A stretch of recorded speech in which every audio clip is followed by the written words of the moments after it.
Hello everyone, आपका हमारे channel पर स्वागत है। उत्तर प्रदेश की एक लोक कथा सच्चा मन। एक बाल ग्वाल रोज़ाना अपनी गायों को जंगल में नदी किनारे चराने के लिए ले जाता था। जंगल में वह नित्य प्रतिदिन एक संत के यौगिक क्रियाकलाप देखता था। संत आंखें और नाक बंद कर कुछ यौगिक क्रियाएं करते थे। ग्वाला संत के क्रियाकलाप बड़े गौर से देखता था। एक दिन उसे रहा नहीं गया। उत्सुकतावश उसने संत से यौगिक क्रियाओं के बारे में पूछ लिया।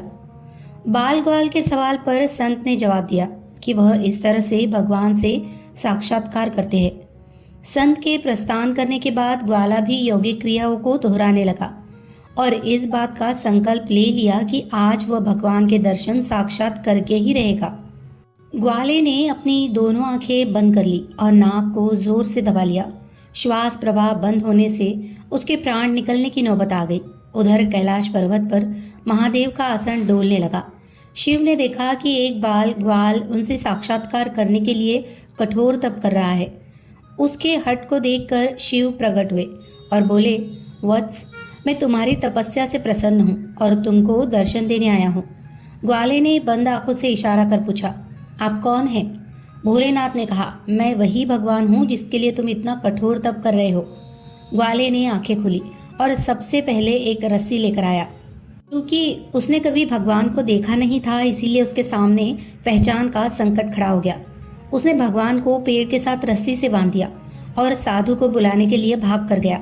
संत तुरंत उसकी बातों पर यकीन करते हुए दौड़ते हुए आए, लेकिन संत को कहीं पर भी भगवान नजर नहीं आए।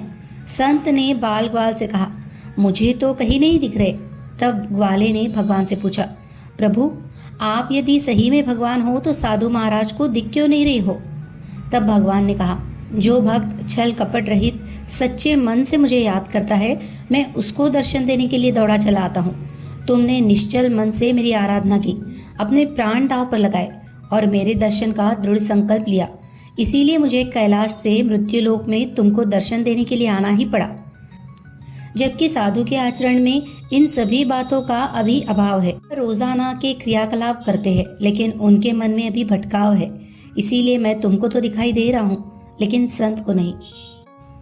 टिप टिपवा। एक थी बुढ़िया, उसका एक पोता था। पोता रोज रात में सोने से पहले दादी से कहानी सुनता। दादी रोज उसे तरह तरह की कहानियां सुनाती। एक दिन मूसलाधार बारिश हुई। ऐसी बारिश पहले कभी नहीं हुई थी। सारा गांव बारिश से परेशान था। बुढ़िया की झोपड़ी में पानी जगह जगह से टपक रहा था। Tip tip tip tip. इस बात से बेखबर पोता दादी की गोद में लेटा कहानी सुनने के लिए मचल रहा था। बुढ़िया खींचकर बोली, अरे बचवा, का कहानी सुनाए? ये टिप टिपवा से जान बचे तब ना। पोता उठकर बैठ गया। उसने पूछा, दादी, ये टिप टिपवा कौन है? टिप टिपवा क्या शेर बाघ से भी बड़ा होता है? दादी छत से टपकते पानी की तरफ देखकर बोली, हाँ बचवा, न शेरवा के डर न बगवा के डर, डर त डर टिपटिपवा के डर। संयोग से मुसीबत का मारा एक बाघ बारिश से बचने के लिए झोपड़ी के पीछे बैठा था। बेचारा बाघ बारिश से घबराया हुआ था। बुढ़िया की बात सुनते ही वह और डर गया। अब यह टिपटिपवा कौन सी बला है? जरूर ये कोई बड़ा जानवर है, तभी तो बुढ़िया शेर बाघ से ज्यादा टिपटिपवा से डरती है। इससे पहले कि बाहर आकर वह मुझ पर हमला करे, मुझे ही यहाँ से भाग जाना चाहिए। बाघ ने ऐसा सोचा और झटपट वहां से धूम दबाकर भाग चला। उसी गांव में एक धोबी रहता था। वह भी बारिश से परेशान था। आज सुबह से उसका गधा गायब था। सारा दिन वह बारिश में भीगता रहा और जगह जगह गधे को ढूंढता रहा, लेकिन वह कहीं नहीं मिला। धोबी की पत्नी बोली, जाकर गांव के पंडित जी से क्यों नहीं पूछते? वे बड़े ज्ञानी हैं। आगे पीछे सबके हाल की उन्हें खबर रहती है। पत्नी की बात धोबी को जच गई। अपना मोटा लठ उठाकर वह पंडित जी के घर की तरफ चल पड़ा। उसने देखा कि पंडित जी घर में जमा बारिश का पानी उलिच उलिच कर फेंक रहे थे। धोबी ने बेसब्री से पूछा, महाराज, मेरा गधा सुबह से नहीं मिल रहा है, जरा पोथी बाँचकर बताइए तो वह कहाँ है? सुबह से पानी उलिचते उलिचते पंडित जी थक गए थे।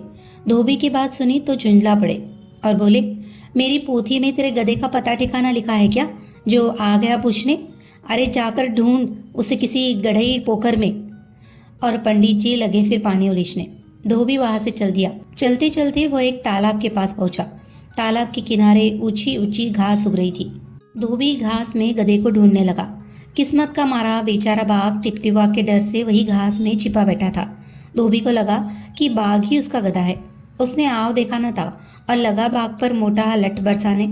बेचारा बाघ इस अचानक हमले से एकदम घबरा गया। बाघ ने मन ही मन सोचा, लगता है यही टिपटिपा है, आखिर इसने मुझे ढूंढ ही लिया। अब अपनी जान बचानी है तो जो ये कहता है वही करना होगा। आज तूने मुझे बहुत परेशान किया है, मार मार कर मैं तेरा कचूमर निकाल दूंगा। ऐसा कहकर धोबी ने बाघ का कान पकड़ा और उसे खींचता हुआ घर की तरफ चल दिया। बाघ बिना चू चपड़ किए भीगी बिल्ली बना धोबी के साथ चल दिया। घर पहुंचकर धोबी ने बाघ को खूंटे से बांधा और सोने चला गया। सुबह जब गांव वालों ने धोबी के घर के बाहर खूंटे से बंधे बाघ को देखा, हैरानी से उनकी आंखें खुली रह गई। धान की कहानी। एक बार ब्राह्मण टोला के निवासियों को किसी दूर गांव से भोजन के लिए निमंत्रण आया। वहाँ के लोग बहुत प्रसन्न हुए और जल्दी जल्दी दौड़ भागकर उस गांव में पहुंच गए। वहाँ सब ने जमकर भोजन का आनंद उठाया, खूब छक्कर खाया। भोजन करने के बाद सब लोग अपने घर की ओर चल दिए। पैदल ही चले क्योंकि सवारी तो थी नहीं। रास्ते में चावल के खेत लहला रहे थे। ये देखकर उनमें से किसी से रहा नहीं गया। सब ने आव दिखाना था और टूट पड़े चावल पर। हाथ से चावल के बाल अलग करते और मुंह में डाल लेते। उसी रास्ते से शिव व पार्वती भी जा रहे थे। इस तरीके से उन लोगों को खाते देख पार्वती ने शिव जी से कहा, देखिए ये लोग भोज खाकर आ रहे हैं, फिर भी कच्चे चावल चबा रहे हैं। शिव जी ने पार्वती की बात अनसुनी कर दी। पार्वती ने सोचा, मैं ही कुछ करती हूँ। सोच विचार के बाद उन्होंने शाप दिया कि चावल के ऊपर छिलका हो जाए। तभी से खेतों में चावल नहीं धान उगने लगे। सोने का भिक्षा पात्र।